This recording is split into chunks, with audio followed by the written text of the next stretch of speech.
من 16 سالمه. میشه بدونیم شغلتون چیه و منبع درآمدتون از کجاست؟ من باید کشکار هستم. بادکشکار جدیده؟ چجور شغلیه؟ هر جایی که درد کنه، ورم کنه، باد کنه، کبود بشه، من خوبش میکنم دیگه. به چه شغل خوبی واقعا، خیلی هم عالی. خب ما یه چالشی داریم، امکان داره شرکت کنید؟ آخ جون، من چالش دوست دارم، منو به چالش بکش.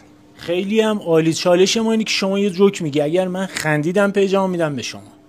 قبوله؟ مشکلی نداره؟ اوکی. خب من منتظرم.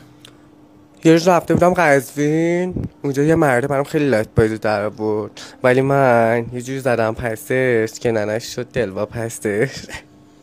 خب من نخندیدم، حقیقتا خنده دار نبود. ای بابا، خب من به شما یه چالش بدم. خب چی به من میرسه؟